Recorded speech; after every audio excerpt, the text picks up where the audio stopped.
మిత్రులకు అదేవిధంగా తెలంగాణ ప్రజలందరికీ కూడా హృదయపూర్వకంగా నమస్కారాలు.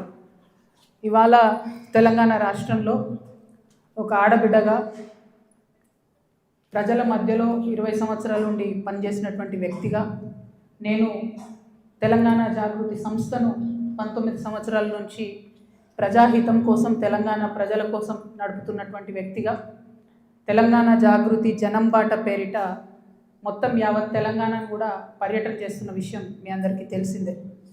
ఇట్లా పర్యటన చేస్తున్నటువంటి సందర్భంలో అనేక అంశాలు నా దృష్టికి వస్తూ ఉన్నాయి. ఒకటి, ప్రజలకు సంబంధించి ఏవైతే వసతులు కల్పించడంలో బీఆర్ఎస్ ప్రభుత్వం కాంగ్రెస్ ప్రభుత్వం విఫలమైందో ఆ అంశాలు నా దృష్టికి వస్తూ ఉన్నాయి. At the same time BRS ప్రజాప్రతినిధులు కాంగ్రెస్ ప్రజాప్రతినిధులు చేసినటువంటి అక్రమాలు ఆక్రమణలు దురాగతాలు దాష్టికాలు ఇవన్నీ కూడా నా దృష్టికి వస్తూ ఉన్నాయి. నేను ఏమాత్రం మొహమాటం లేకుండా ఏ పార్టీకి సంబంధం లేకుండా తెలంగాణ బిడ్డగా తెలంగాణ ఆడబిడ్డలకు ఉండేటటువంటి పౌరుషాన్ని ప్రదర్శిస్తూ నాకు వచ్చినటువంటి ప్రతి ఒక్క అంశాన్ని కూడా ప్రజలతో షేర్ చేసుకుంటున్నాను. నేను దాంతో ఏమవుతుంది, చాలామంది యొక్క అక్రమాల పుట్టలు కదులుతున్నాయి, వాళ్ళ పాపాల పునాదులు కదులుతున్నాయి. దాంతో నా మీద దాడి ప్రారంభించింది. ఏంటి దాడి?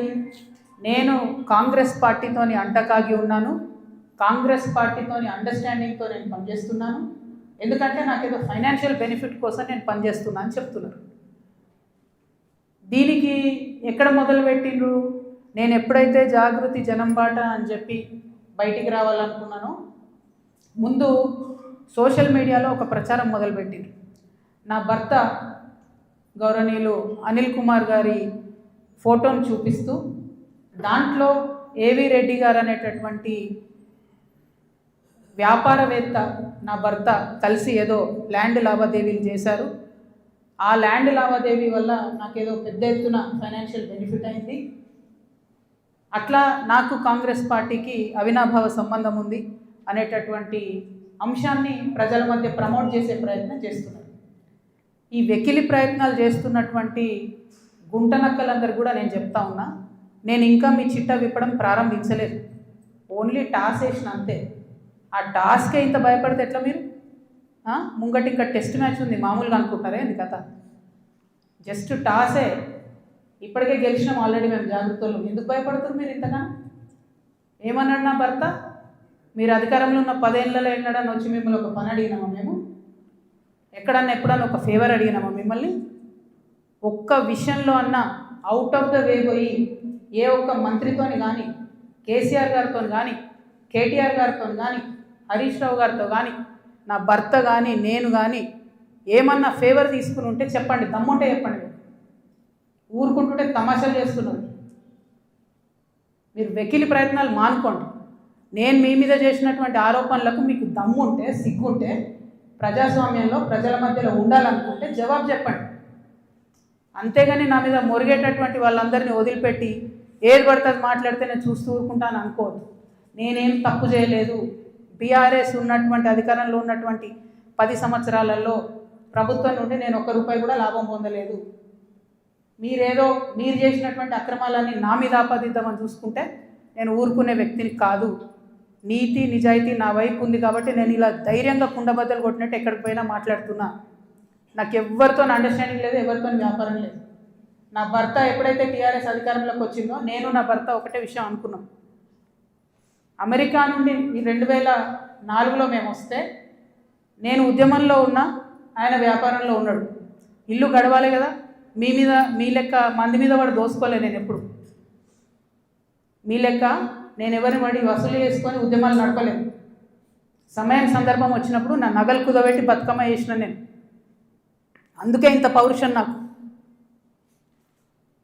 ఉద్యమంలో మీరు ఎవరెవరి దగ్గర దోసుకున్నారు, ఏ స్టూడియోల దగ్గర పోయి ధర్నాలు చేసి వాళ్ళతో కాంప్రమైజ్ అయిండు, అన్నీ తెలుసు సంగతులు. చెప్పలేదు, ఎందుకంటే సిగ్గుపోతుంది తెలంగాణ వాళ్ళదని. నవ్వేటోళ్ళ ముందట జారిపడొద్దు అన్నారు కాబట్టి చెప్పలేదు.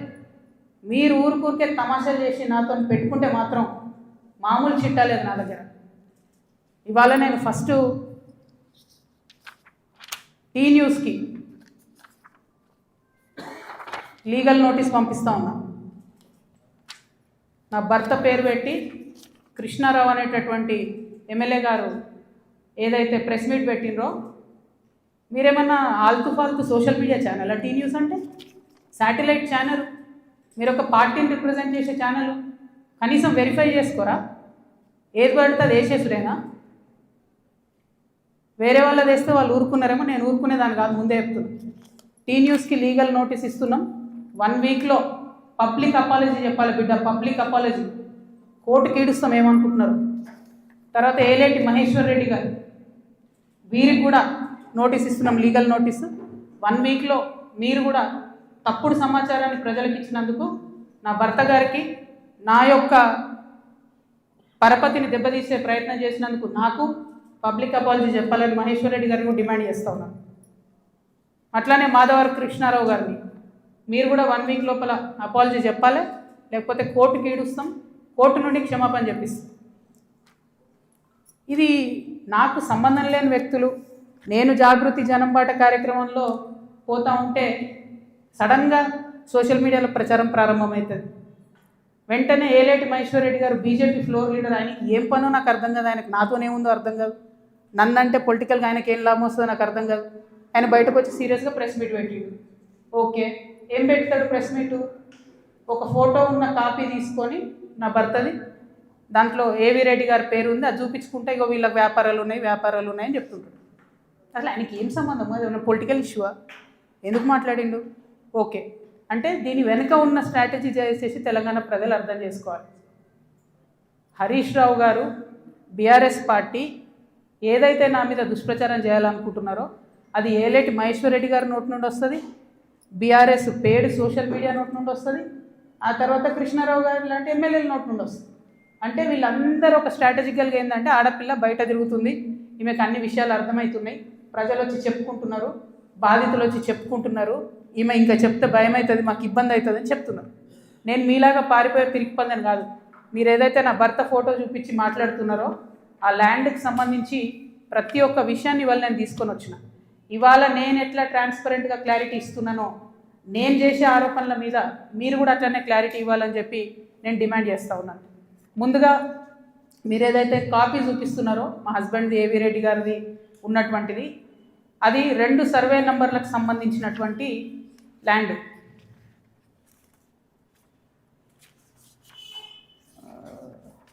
బ్రీఫ్ హైదరాబాద్ ఇది అదేంటంటే 2010/2, 2010/3 అనేటటువంటి భూమి. దీనికి 1975 నుండి కూడా ఈ భూమికి కంప్లీట్గా పట్టాలు ఉన్నాయి, దానికి పాస్బుక్లు ఉన్నాయి, కంప్లీట్గా ఇది ప్రైవేట్ ల్యాండ్.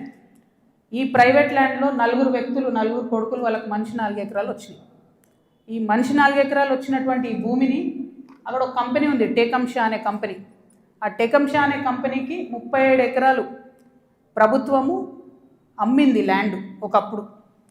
వాడేం చేసిండు, ఆ అమ్మిన ల్యాండ్తో పాటు ఈ ప్రైవేట్ వాళ్ళ భూమి కూడా లోపలేసుకొని కాంపౌండ్ వాళ్ళు పెట్టుకున్నాడు. ఈ ప్రైవేట్ వాళ్ళంతా కాంపౌండ్ వాళ్ళకి పోయింది కాబట్టి వాళ్ళంతా ఈ రియల్ ఎస్టేట్ వ్యాపారంలో ఉన్నటువంటి మా హస్బెండ్ ఇంకా కొంతమంది దగ్గరకు వచ్చారు. ఈ 16 ఎకరాల భూమికి దాదాపు ఒక 20 మంది ఆ భూమిలో ఉన్నారు. అందులో మా భర్త కంపెనీ కూడా ఒకటి. ఇది మొత్తం ప్రైవేట్ ల్యాండ్ మాది, నువ్వెట్లా కాంపౌండ్ లోపల పెట్టుకుంటావు అని చెప్పి ఒక 9 ఏళ్ళు నడిచినట్టుంది ఈ డిస్ప్యూట్ నాకు తెలిసి. ఇది మా ల్యాండ్ అని వీళ్ళు, కాదని వాళ్ళు. ఫైనల్గా 2019లో లోక్ అదాలత్లో, ఇగో ఇది బీఆర్ఎస్ గవర్నమెంట్ ఇచ్చిన పాస్బుక్, అది ప్రైవేట్ ల్యాండ్ అని చెప్పి ఫైనల్గా లోక్ అదాలత్లో 2019లో ఈ టేకంషా అనే కంపెనీ ఈ 16 ఎకరాల ప్రైవేట్ పట్టా వీళ్ళందరూ కూడా కాంప్రమైజ్ అయింది. 2019లో ఎప్పుడైతే కాంప్రమైజ్ అయినరో ఆనాడే ఆ ల్యాండ్తో నాకు కానీ నా భర్తకు కానీ ఏం సంబంధం లేదు. ఆ పట్టేదారుల తరఫున ఉండి కొట్లాడినటువంటి మా భర్త గారు, వాళ్ళ ఫ్రెండ్స్, వాళ్ళ కంపెనీ అందరు కూడా ల్యాండ్ అమ్మేసి బయటకు వచ్చేసి. ఎప్పుడు? 2019. 2019లో మా హస్బెండ్ బయటకు వచ్చేసిన తర్వాత 2022లో ఫస్ట్ పర్మిషన్ బీఆర్ఎస్ గవర్నమెంట్లో ఫస్ట్ పర్మిషన్ ఇచ్చింది కన్స్ట్రక్షన్కి, 12 ఎకరాల ల్యాండ్కి కన్స్ట్రక్షన్. మరి పట్టా భూమి అయితే ఎందుకు ఇచ్చారు పర్మిషన్? మరి అది గవర్నమెంట్ భూమి అయితే ఎందుకు ఇచ్చింది పర్మిషన్? 19లోనే మా హస్బెండ్ ఎగ్జిట్ అయిపోయింది అక్కడితో. 22లో పర్మిషన్ వచ్చింది ఆ ల్యాండ్కి. మరి ప్రభుత్వ భూమి అయితే ఎట్లా ఇచ్చారు పర్మిషన్? సంతకం పెట్టింది ఎవరు? కేటీ రామారావు గారు. అంటే ఇప్పుడు మాధవరం కృష్ణారావు గారు ఏమంటుండు? కేటీ రామారావు గారు సంతకం పెట్టిండు అంటున్నా? కేటీ రామారావు గారు సంతకం తప్పంటుండా? ప్రభుత్వ భూమిని కేటీఆర్ గారు సంతకం పెట్టి ఇచ్చిండు అంటురా? ఏమంటుండ్రు? ఆ విషయం ప్రజలకు చెప్పాలి ఫస్ట్. ఇప్పుడు నేను ఆరోపణ చేస్తాను ఏంది, ఎలక్షన్కి పోయే ముందు అక్టోబర్ 7, 2023 అందరం ఎలక్షన్ దాంట్లో ఉన్నాం. ఎలక్షన్ జోన్లో ఏదైతే ల్యాండ్తో 2019లో మా భర్తకు సంబంధం లేకుండా పోయిందో 2023 అక్టోబర్లో బీఆర్ఎస్ ప్రభుత్వం కేటీఆర్ గారి మినిస్ట్రీ నుంచి 5 ఎకరాలకు చేంజ్ ఆఫ్ ల్యాండ్ యూజ్ ఇచ్చింది. అంటే ఇండస్ట్రియల్ భూమిని రెసిడెన్షియల్ భూమి కింద మార్చుకోవచ్చు అని చెప్పింది. మరి ఇది ఎట్లా వచ్చింది? ఏంది ఇది? ఎందుకు ఇచ్చారు ఎలక్షన్ కన్నా 2 రోజుల ముందు? ఏం లావాదేవీలు జరిగినాయి? దీంట్లో కృష్ణారావు గారి పాత్ర ఏంది? ఈ వ్యాపారం చేసే వ్యక్తి మీ సుట్టమట కదా, ఆయన పేరు నేను ఎందుకు చెప్తా బయట, కానీ మీ సుట్టమట కదా. మరి మీరు చేయించుకురా దగ్గరుండి? ఏంది ఇది? దీనికి నాకు సమాధానం చెప్పాలి. కేటీఆర్ గారు చెప్తారా, బీఆర్ఎస్ పార్టీ చెప్తుందా, కృష్ణారావు గారు చెప్తారా? దీనికి సమాధానం చెప్పాలి. ఎట్లా ఇస్తారు చేంజ్ ఆఫ్ ల్యాండ్ యూజ్? ఈ ల్యాండ్తో మాకు సంబంధమే లేదు. 5 ఎకరాలకు బీఆర్ఎస్ గవర్నమెంట్లో చేంజ్ ఆఫ్ ల్యాండ్ యూజ్ వస్తుంది. నిన్నగాక మొన్న 6 ఎకరాలకు కాంగ్రెస్ గవర్నమెంట్ కూడా అదే ల్యాండ్లో చేంజ్ ఆఫ్ ల్యాండ్ యూజ్ ఇచ్చింది. అంటే బీఆర్ఎస్ వాళ్ళు సపోర్ట్ చేసిన వ్యాపారవేత్తల్ని యాజ్ ఇట్ ఈస్గా కాంగ్రెస్ వాళ్ళు కూడా సపోర్ట్ చేస్తున్నారు. ఏంది ఇది? మరి ఎవరికి అండర్స్టాండింగ్ ఉంది? నాకుందా అండర్స్టాండింగ్? మీకుందా? మీ గుంపులు ఉన్న మనుషులది ఇగో ఇదే ఏవిరెడ్డి గారితో నవనామి వెంచర్స్, ఇదే ఏవిరెడ్డి గారితో పోచంపల్లి శ్రీనివాస్ రెడ్డి అనేట ఆయన పార్ట్నరు. ఈయన ఎవరు దోస్తు, ఎవరు బినామీ? పొద్దుగల్లేస్తే రామన్నతోనే ఉంటాడు, కేటీఆర్ గారితోనే ఉంటాడు ఈయన. ఎవరైనా మరి మీకున్నాయా సంబంధాలు? నాకున్నాయా? పందెం కోళ్ళ కేసు ఉండే శ్రీనివాస్ రెడ్డి అనేట ఆయన మీద, ఏమైనా చేసిండ్రా? ఆయన ఫామ్ హౌస్లో పందెం కోళ్ళు ఆడిచ్చారని అరెస్ట్ అన్నారు, పోలీసులు అన్నారు, ఏదో అన్నారు, చేసిండ్రా? ఎందుకు చేయలేదు మరి? అంటే ఎవరెవరిని కాపాడుతున్నారు? ఎవరికి బంధుత్వాలు ఉన్నాయి? ఏదో ఆడపిల్లను ఊరుకుంటా మీరు తమాషా చేస్తా అనుకుంటారేమో, తోలు తీస్తా ఒక్కొక్కరిది పట్టుకొని చెప్తున్నాను. ఇప్పుడు కృష్ణారావు సంగతి చెప్తున్నా. పాపం చిన్నోడు యాక్చువల్లీ, నేను ఎన్నుకుండి ఎవరు ఆడిస్తున్నారు ఆ గుంటనక్క సంగతి కూడా చెప్తా తర్వాత. కానీ కృష్ణారావు గారు నా మీద మాట్లాడంగానే ఇగో ఇంతమంది, ఇది కూడా పట్టుకోను కాగితం పైకి, అది పట్టుకోండి ఒకసారి అది చూపి. ఇంతమంది బాధితులు వాళ్ళంతా ఫోన్లు చేసి ఎకరాలు ఇన్ని ఉన్నాయి అక్క, దయచేసి మాట్లాడండి అక్క. నిన్నటి నుంచి ఫోన్. ఓ దగ్గర 16 ఎకరాలు, ఓ దగ్గర 400 ఎకరాలు, CS 14 ల్యాండ్స్, మామూలుగా లేదు. ఒక దగ్గర ఎంత ఘోరం అంటే ఆఖరికి హైడ్రా కూడా పోయి కూలగొట్టింది. ఇక ఇంకొకటి క్లియర్గా చెప్తా పట్టు, ప్రణీత్ కన్స్ట్రక్షన్ ఒకటి ఉంది. ఎంత ఘోరం అంటే ఇది, ఇంట్లో కృష్ణారావు గారి అబ్బాయి, నాకు అబ్బాయి పేరు చెప్పడం ఇష్టం లేదు ఎందుకంటే ఆయన పాలిటిక్స్లో లేడు కాబట్టి, కృష్ణారావు గారి కొడుకు ఆయన డైరెక్టర్గా ఉన్నప్పుడు ఈ 70 ఎకరాల వెంచర్, పెద్ద వెంచర్ 70 ఎకరాలు మీకు కనబడుతుంటుంది. మొత్తం విల్లాలు కట్టిరు, ఇది పట్టుకోండి. మొత్తం విల్లాలు కట్టిరు, అన్ని A to Z విల్లాలు కట్టిరు. ఇలా ఎన్ని అలిగేషన్స్ ఉన్నాయంటే, ఇక్కడ నేను ఎల్లో మార్క్ చేసిన రోడ్ మొత్తం గవర్నమెంట్ రోడ్, అది కబ్జా, అది లోపలనే ఉంటుంది, దాని చుట్టూ కాంపౌండ్ వాళ్ళు. ఇక్కడ అసైన్ ల్యాండ్స్ ఉన్నాయి, అది కబ్జా. ఈ మధ్యలో చెరువు ఉంది, ఈ చెరువు 10 ఎకరాలు ఉంది అని చెప్పి, 10 ఎకరాల చెరువు ఇది అని చెప్పి ప్రభుత్వం సర్టిఫికేట్ ఇచ్చింది. 2021లో ఇది అఫీషియల్గా రెరాకి ఇచ్చిన డాక్యుమెంట్. నేను మీలాగా ఆగమాగం ఎడ్డెడ్డి మాట్లాడా, దొంగ డాక్యుమెంట్లు చూసి అసలే మాట్లాడా. 2021లో మీ కంపెనీ నుండి మీరు రెరాకి ఇచ్చిన దాంట్లో మా వెంచర్ మధ్యలో ఉన్నటువంటి చెరువు 10 ఎకరాలని మీరు చెప్పారు. అయిపోయిందా? అదే మళ్ళీ 2021లో 2024 వచ్చే వరకు ఏమవుతుందంటే ఆ చెరువు 6 ఎకరాలకు వస్తుంది. అంటే 4 ఎకరాలు ఎవరు మింగిన మధ్యలో? ఇది 6 ఎకరాలని మళ్ళీ అఫీషియల్గా ఇరిగేషన్ డిపార్ట్మెంట్ ఇచ్చింది. ఇప్పుడు ఇంకా ఘోరం ఏంటంటే, ఈ మొత్తం 71 ఎకరాల ఈ సామ్రాజ్యంలో చుట్టూ కాంపౌండ్ వాల్ కట్టింది. అంటే ఈ చెరువు యాక్సెస్ ఓన్లీ ఆ విల్లా వాళ్ళకు ఉంటుంది. యాక్చువల్లీ అది ఊరిది చెరువు. అంటే మీ అయ్యా జాగిరా, చెరువు లోపలేసుకొని చుట్టూ కాంపౌండ్ వాల్ పట్టుకుంటే ఆ ఊరు వాళ్ళు వాడుకోవద్దా చెరువును? హైడ్రాకి దమ్ముంటే రేవంత్ రెడ్డి గారికి కానీ గవర్నమెంట్లో ఉన్న వ్యక్తులకి ఈ వెంచర్తో సంబంధం లేకపోతే యాక్సెస్ ఓపెన్ చేయండి, దానికి ఓపెన్ చేయండి. చెరువు మధ్యలో ఉంటుంది, చుట్టూ విల్ల, ఎక్కడికక్కడ కేజీఎఫ్ సామ్రాజ్యాలు. ఇంకొక మాట చెప్పిండు కృష్ణారావు గారు, ఏందో 307 గాజుల రామారంలో నేను ఏందో కబ్జా పెట్టినా అని చెప్పిండు.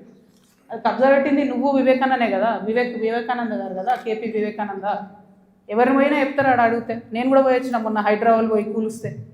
CS 14లో ఎట్లయితే నువ్వు చిన్న చిన్న పేద బిడ్డలని 80 గజాలు 100 గజాలకు ల్యాండ్ అమ్ముతున్నావో, దొంగ రిజిస్ట్రేషన్స్ ఆ కాగితాలు సృష్టించి, అట్లనే గాజుల రామారంలో కూడా అదే చేస్తున్నారు. 80 గజాలు 100 గజాలు పాపం వాళ్ళు కష్టపడి సంపాదించుకున్న డబ్బుతోని మీరు అమ్ముతున్నారు, దగ్గర ఉండవి మీరు అట్లా సెటిల్మెంట్స్ చేస్తున్నారు. ఇప్పుడు ఏమవుతుంది, సడన్గా హైడ్రాన్ మేము మాసంటోళ్ళం తిట్టగానే పోయి ఆడ పేదవాళ్ళ గుడిసెలు కూడా కొడతారు. మీకేం నష్టం అవుతుంది? ఆ పేదవాళ్ళ మీద కూడా మీరు ఏరుకుంటున్నారు పైసలు. అన్యాయం ఇది. 307 సర్వే నెంబర్తో నాకు సంబంధం లేదు. నా భర్త ఫోటో ఏదైతే చూపించారో దాని గురించి నేను ఇప్పటివరకు ఎక్స్ప్లెనేషన్ ఇచ్చిన. ఆ ఎక్స్ప్లెనేషన్తో పాటు కృష్ణారావు గారితో పాటు టీ న్యూస్ ఛానల్తో పాటు ఎలిమినేటి ఈయన పేరేంది మహేశ్వర్ రెడ్డి, అల్లేటి మహేశ్వర్ రెడ్డి గారికి కూడా లీగల్ నోటీసులు ఇస్తున్నాం. ఇంకా గమ్మత్ ఏంటంటే ఇప్పుడు ఈ చెరువు, దీని మధ్యలో ఉన్న చెరువు అని చెప్పిన కదా, ఆ చెరువు పేరు ఏంటి అంటే ఎండి ఉస్మాన్ కుంట. ఇక బీఆర్ఎస్ ప్రభుత్వంలో కేటీఆర్ గారి హయాంలో అద్భుతంగా ఏం జరిగిందంటే బోల్డని చెరువులను ప్రైవేట్ బిల్డర్స్కి డెవలప్మెంట్కి అండ్ బ్యూటిఫికేషన్ అని ఇచ్చారు. ఇంట్లో కొన్ని జెన్యూన్ ఉన్నాయి, మంచినే వాళ్ళు పాపం బ్యూటిఫికేషన్ చేసారు CSR కింద. చాలా మటుకు ఎట్లున్నాయంటే ఇప్పుడు ఈ ఎవరైతే ప్రణీత్ బిల్డర్స్ ఉన్నారో, ఆ ఫోటో పట్టు, ఆ మొత్తం 71 ఎకరాలు కట్టినటువంటి ప్రణీత్ బిల్డర్కే ఈ ఉస్మాన్ కుంట చెరువు డెవలప్మెంట్కి ఇచ్చారు. ఇస్తే ఆయన ఏం చేసిండు, దాన్ని డెవలప్ చేసి ఊరోళ్ళకి ఇవ్వకుండా డెవలప్ చేసి అందులో 4 ఎకరాలు మింగి, ఆ 4 ఎకరాలలో 8 విల్లాలు కట్టి చుట్టూ కాంపౌండ్ వాల్ పెట్టి జనంకి అవకాశం లేకుండా చేసారు. అంటే నీకు డెవలప్మెంట్ కనిస్తే నువ్వు మింగేసినావు. అందులో నీ కొడుకే డైరెక్టర్ ఉన్నాడు కృష్ణారావు గారు. మరి సమాధానం ఇప్పుడు చెప్పు, ఏం చెప్తావు నాకు అర్థం కాదు. ఏదో నిన్నటి నుంచి తమాషా చేస్తున్నట్టు జాగృతలు దాడి చేస్తారు, గీడి చేస్తారని. మాకు అట్లాంటి ఆలోచన ఏం లేదు. మేము మీ మీద దాడి చేసేంత పెద్ద వ్యక్తి మీరు కాదు. ఫస్ట్ థింగ్ వదిలేసేయండి, మీ మీద దాడి చేసే అవసరమే లేదు. మీ వెనుకో గుంటనక్క ఉంది చూసినావా, వాళ్ళని మాత్రం వదిలిపెట్టండి. ఆ గుంటనక్కకి చెప్తున్నాయి ఇప్పుడు ఇనమని. ఆ గుంటనక్క ఇంటుంటాడు, ప్రెస్ మీట్ నాకు తెలుసు. సియాట్ ల్యాండ్స్ ఉండే, దాన్ని తర్వాత ఏం చేసిండ్రు, సెయింట్ గోబెన్ అనే కంపెనీకి ఇచ్చిర్రు 70 ఎకరాలు. దాని తర్వాత ఏం చేసిర్రు, ఈ గుంటనక్క రికమెండ్ చేస్తే మన BRS government favourite builder Vasavi ఉన్నాడు కదా, ఆ వాసవి బిల్డర్కే ఇచ్చిర్రు. అయితే ఒక అధికారి దానిలో చాలా కీలక పాత్ర. ఆ అధికారి ఇప్పుడు ఈ గవర్నమెంట్లో కూడా కీలకంగా ఉన్నాడు. కానీ ఖచ్చితంగా ఆ సెయింట్ గోబెన్ ల్యాండ్కి సంబంధించి ఆ అధికారి పేరు, నేను చెప్పే గుంటనక్క గారి పేరు 2 కలిపి నేనే ఇస్తాను. విజిలెన్స్కి ఇస్తా, ఈడీకి ఇస్తా, సిబిఐకి ఇస్తా. ఇక చూసుకోరు, ఏం చేసుకుంటారో వేసుకో. నేను మీలాగా ఫాల్తు అలిగేషన్స్ చేయను. నా భర్త ప్రైవేట్ ల్యాండ్లో వ్యాపారం చేసిండు. ఏ రియల్ ఎస్టేట్లో ఉన్న వ్యక్తి అయినా చేస్తాడు. మేమెన్నడూ ప్రభుత్వ భూమి జోలికి పోలేదు. ప్రభుత్వానికి ప్రజలకు నష్టమయ్యే ₹1 పని కూడా మేము చేయలేదు. మీరు అనవసరంగా లేనిపోయిన అలిగేషన్స్ నా మీద వేసి ఈమె ఏదో జనం బాట పేరుతో జనంలో పోతుంది, ఈమెను డిస్టర్బ్ చేద్దాం, మైండ్ ఖరాబ్ చేద్దాం అనే ఆలోచనలు పెట్టుకుంటే మాత్రం నేను చూస్తూ ఊరుకోను. ఇవాళ జవాబు ఎందుకు ఇస్తున్నా అంటే నేను మీలాగా వెన్ను చూపించి పారిపోయే వ్యక్తిని కాదు. నా మీద వచ్చిన అలిగేషన్కి అవుట్ రైట్గా సమాధానం చెప్పే వ్యక్తిని. నా జాగృతి కార్యకర్తలందరికీ కూడా, తెలంగాణ ప్రజలందరికీ కూడా నేను క్లారిటీగా చెప్తున్నాను. 10 ఏళ్ళ బీఆర్ఎస్ పాలనలో నాకు ఏ దాంతో కూడా సంబంధం లేదు. నన్ను నిజామాబాద్ వరకు పరిమితం చేసిండ్రు. 5 ఏళ్ళే నేను యాక్చువల్గా ఉన్నది పవర్లో. ఆ 5 ఏళ్ళు ఎంపీగా ఉన్నప్పుడు ఢిల్లీ, నిజామాబాద్, హైదరాబాద్. నా మొత్తం ట్విట్టర్ చూసుకోండి, నా క్యాలెండర్ చూసుకోండి. ఇప్పుడు ఎట్లయితే జనంబాట పేరు పెట్టుకొని ప్రతిరోజు తిరుగుతున్నానో అప్పుడు కూడా నేను మన ఊరు మన ఎంపీ పేరుతో నిరంతరం ప్రజల మధ్యలో ఉన్నా. పైరవేలు చేసుకోలే నేను ఎప్పుడు. నేను చాలా గర్వంగా ఫీల్ అయినా. నేను తెలంగాణ నుండి మొదటి ఎంపీగా పార్లమెంట్కి పోయినా. కొట్లాడుతుంటే మీ పిచ్చిలేసినట్టు గంటలు ఒరుతుంటే మీ పార్లమెంట్లో ఎంత ఫైట్ చేసినాం స్టేట్ కోసం. మీరేమో మేము ఆడ ఢిల్లీలో కొట్లాడుతుంటే ఇక్కడ ఏసీ ఆఫీస్లా ఉండి పందికొక్కుల్లాగా కేసీఆర్ గారు నీడనే ఏరి ప్రజల సొమ్ము తిన్నది కాకుండా ఉల్టా నా మీద వెకిలి ప్రయత్నాలు వేస్తే మాత్రం ఒక్కొక్కరిది కాళ్ళు ఇరగొడతా చెప్తున్నాను. నాకు ఇట్లాంటి భాష మాట్లాడడం ఇష్టం ఉండదు. ఇలా మాట్లాడక తప్పని పరిస్థితి అవుతుంది. లేనిపోని అంటగట్టకండి. 10 ఏళ్లలో ఎన్నడూ ఎవరు గవర్నమెంట్లో నా భర్త పేరు వినలేదు. ఇవాళ మీరు ఆయన మీద అలిగేషన్ చేస్తున్నారు. ఆయన ఫోన్ ట్యాప్ చేస్తారు, సిగ్గుండాలి. ఇంటర్లో ఫోన్ ట్యాప్ చేస్తారు, ఇటువంటి వెధవ ప్రచారాలు చేస్తారు. ఇంకా కళ్ళు చల్లబడతలేవో మీకు? పార్టీలకి నిలగొట్టారు కదరా బయటికి. ఇంకేంది? నేను ఊరుకునేదాన్ని కాదు బిడ్డ, చెప్తున్నా. ఇప్పుడే మొదలుపెట్టినా. మీరు సెయింట్ గోబెన్ సంగతి చెప్పండి. వాసవికి ఇచ్చినటువంటి 100 భూములు ఉన్నాయి. ఇవాళ గవర్నమెంట్ని, కాంగ్రెస్ గవర్నమెంట్ అంటారు కదా మీరు, హిల్ట్ పాలసీ పెట్టి దారాదత్తం చేస్తున్నారని. దానికి కిటికీలు తెరిచింది ఎవరు? దానికి బీజం వేసింది ఎవరు? డిస్టిలరీ భూములు అమ్మినరా? లీజుకి ఇచ్చిన భూములు. లీజుకి ఇచ్చిన భూములల్లో ప్రజలకు డబుల్ బెడ్రూమ్ ఇండ్లు కట్టియాలి, హాస్పిటల్ కట్టాలి, స్కూళ్ళు కట్టాలి. ఇండస్ట్రీ తీసేస్తే ప్రైవేట్ వ్యక్తులకు ఎట్లా అమ్మేందు? దాని మీద సంతకం పెట్టింది ఎవరు? కేటీఆర్ గారు కాదా? చాలా కంపెనీలు ఉన్నాయి. మీరు కూడా సెలెక్టివ్గా లీజుకి ఇచ్చారు కదా. మీరు కిటికీలు తెరిచిర్రు, ఈ గవర్నమెంట్ దర్వాజాలు తెరిచిర్రు దోసుకొని తినండి అని చెప్పి. జనానికి మాత్రం ఏం చేయకండి. హాస్పిటల్ కట్టకండి, స్కూళ్ళు కట్టకండి. ఎవడన్నా నా సొంతోడు అడిగితే మా మీద ఉల్టా అలిగేషన్ వేయండి. అల్టిమేట్గా ప్రజా జీవితంలో ఉన్నటువంటి వ్యక్తులుగా, ఒక ఆడబిడ్డగా, తెలంగాణ ప్రజల మంచి కోరుకునేటటువంటి వ్యక్తిగా నేను మీ అందరినీ కూడా రిక్వెస్ట్ చేసి చెప్తా ఉన్నాను. నా మీద బీఆర్ఎస్ పార్టీ ఏదైతే విష ప్రచారం చేస్తుందో, నా మీద, నా భర్త మీద, దాంట్లో ఇనుమంతా కూడా సత్యం లేదు. దానికి సంబంధించి అన్ని కాగితాలతో సహా నేను చూపించడం జరిగింది. ఇక ముందు కూడా నా మీద ఎవరు ఏ ఆరోపణ చేసినా నేను ఖచ్చితంగా జవాబు చెప్తాను. జవాబు చెప్పిన తర్వాతనే నేను ప్రజల పక్షాన నిలబడి వారిని ప్రశ్నిస్తాను. వారు మాత్రం జవాబు చెప్పకుండా వెన్నుపూస చూపించి పారిపోతూ ఉన్నారు. అది కరెక్ట్ పద్ధతి కాదు. మేమేదో మీ విఘ్నతకే వదిలేస్తున్నామంటే ప్రజలేం వదిలిపెట్టరు. టైం చూసి కర్రు కాల్చి వాత పెడతారు. మీరేం గొప్ప నాయకులు కాదు, పెద్ద నాయకులు కాదు. ఎంత పెద్ద నాయకులైనా ప్రజలకు జవాబుదారీ అన్న విషయాన్ని మర్చిపోయి మీరు ప్రవర్తిస్తే మాత్రం ఊరుకునేది లేదు. ఇది తెలంగాణ. ప్రజలు మేలుకుంటారు, ఖచ్చితంగా మాట్లాడతారు. Thank you. జై తెలంగాణ.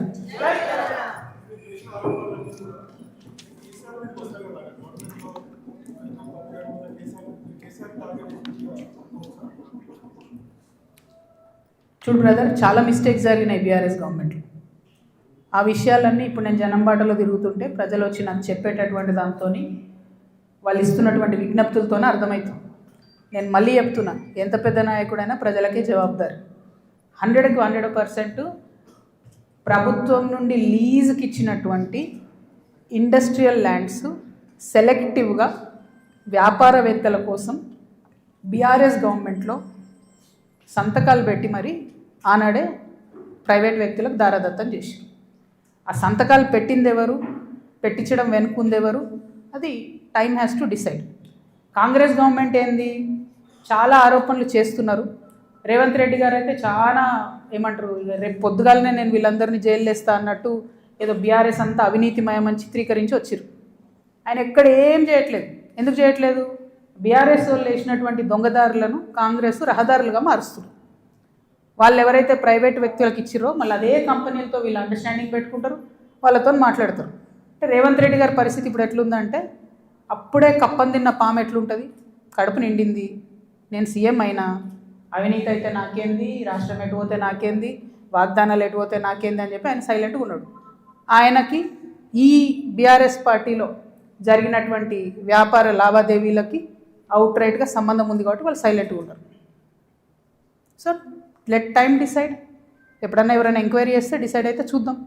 ఏమీ కాకపోతే నాకెప్పుడో ఒకసారి టైం వస్తుంది కదా, దేవుడు దయ ఉంటే నేను ముఖ్యమంత్రి అయితే కదా ఒకనాడు. ఆనాడు మాత్రం 2014 తెలంగాణ వచ్చినప్పటి నుండి ఇప్పటి వరకు అన్ని అన్యాయాల మీద నేను మాత్రం ఆరాధిస్తాను. ఎందుకంటే ఎవరు వచ్చి బయటకు వచ్చి మాట్లాడినా వాళ్ళని దబాయించాలి, వాళ్ళ మీద ఒక కేసు వేయాలి, వారిని ఏదో అనాలి, బురద జల్లాలి అని అంటే కుదరదు. నేను అట్లా ఊరుకునే వ్యక్తిని కాదు. నేను తప్పు చేస్తే నేను క్షమాపణ అడుగుతాను. నేను కోరిన క్షమాపణ జనం బాటలో ముందుకెళ్ళినప్పుడు. ఎందుకు కోరిన క్షమాపణ? నేను అదే గవర్నమెంట్లో ఉండి అమరవీరుల కుటుంబాల కోసం గట్టి కొట్లాడాల్సిందే అని నాకు మనసుకు అనిపించింది కాబట్టి నేను క్షమాపణ అడిగిన. ఉద్యమకారులను కేవలం నా ప్రాంతంలో చూసుకున్నా కానీ వేరే దగ్గర చూసుకోలేకపోయినా అనే ఉద్దేశంతో క్షమాపణ కోరిన. నేను అట్లే చెప్తున్నా, నేను తప్పు చేస్తే ప్రజలకే చెప్తారే తప్పు చేసినారా భయ్ సారీ అని. నేను తప్పు చేయలే, అందుకే ధైర్యంగా చెప్తాను నేను తప్పు చేయలే. అయినా సరే నా మీద ఏదో బుర్ర జల్లాలి అంటే ఊరుకోను. భగవంతుడు నాకు అవకాశం ఇచ్చినప్పుడు మాత్రం అన్ని బండారాలు కూడా బయటికి తీస్తాను. నేనేదో టార్గెట్ చేసిన భయ్. ఇప్పుడు నేను నిన్ను కొడితే నువ్వు నన్ను కొట్టావు చెప్పు. వాళ్ళు నన్ను టార్గెట్ చేస్తే నేనేం చేయాలి మరి? నేను ఊరుకోవాలన్నా? నేనైతే గాంధీ తాతను కాదు, నేను అస్సలే మంచిదని కాదు నేను చెప్తున్నా. నేను కేసీఆర్ గారు అంతా ఓపిక నాకు లేదు, అస్సలే మంచిదని కాదు. నేను ఊరుకోను, నన్ను కొడితే 2 కొడతా ఉల్టా. ఎందుకంటే నాకు తప్పు లేకుండా కొడుతున్నారు, నాకు తప్పు లేకుండా మాట్లాడుతున్నారు, అది కరెక్ట్ కాదు కదా. ఏం రోగం చెప్పు, నేను ఏమంటున్నా? నేను జనంలో పోతున్నా, పిచ్చి లేచినట్టు పొద్దు నుండి రాత్రి వరకు ఎందుకు తిరుగుతున్నా నేను? ఐ వాంట్ టు అండర్స్టాండ్ ఏం జరిగింది. 10 ఏళ్ళు బీఆర్ఎస్లో, 2 ఏళ్ళు కాంగ్రెస్లో, ఏం జరగలే. నిన్న పోయినాం, ఆ నల్ల నీళ్ళు అది ఎంత బాధ అనిపించింది చూస్తే. ట్యాప్లో డ్రైనేజ్ వాటర్ వస్తాయని ఇప్పటికి కూడా హైదరాబాద్ మహానగరంలో. ఇంకా అంత అందమైన నగరానికి కేటీఆర్ గారు నేను ఇట్లా చేసినా అని, ఇప్పుడు రేవంత్ రెడ్డి గారు గ్లోబల్ సమిట్ పెట్టి నేను ఇట్లా చేసినా అని ఏం లాభం చెప్పు?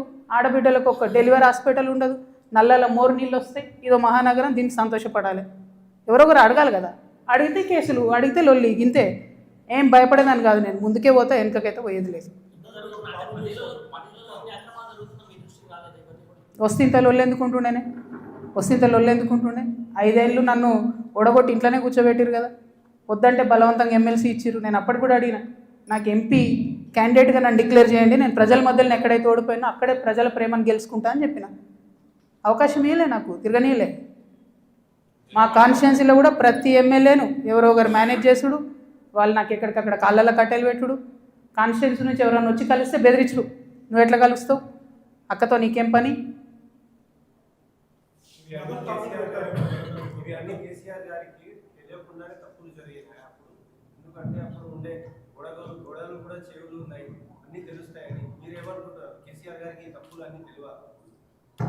నేనేమంటున్నా బ్రదర్, కేసీఆర్ గారికి తెలుసా తెలియదా కేసీఆర్ గారు చెప్పాలి. ఇప్పుడు వీళ్ళందరూ ఏంటంటే మేమందరం చాలా పెద్దవాళ్ళము, కవిత మా మీద ఆరోపణలు చేస్తే కూడా మేము రిప్లై అయిపోయినా ప్రజలు చూస్తలేరు అనుకుంటారు.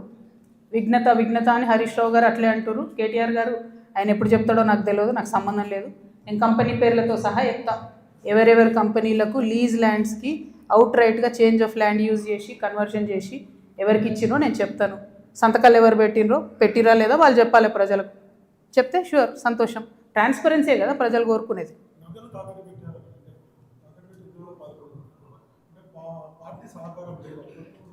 నాకు ఎప్పుడు లేదు భయ్ పార్టీ సహకారం. నేను ఎప్పుడైతే అమెరికా నుండి వచ్చినో అప్పటి నుండి ఇప్పటి వరకు కూడా నాకు పార్టీ సహకారం లేదు. దానిలో కొత్తగా చెప్పేది ఏం లేదు.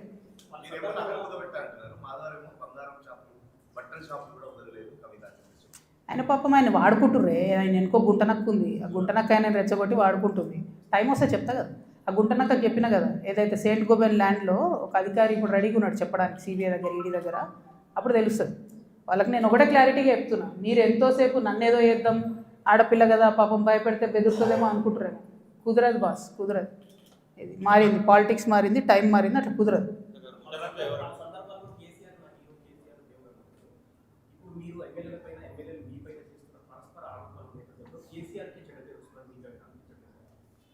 నేను ఒక మాట చెప్తాబా, మనది ఎట్లాంటి భూమి?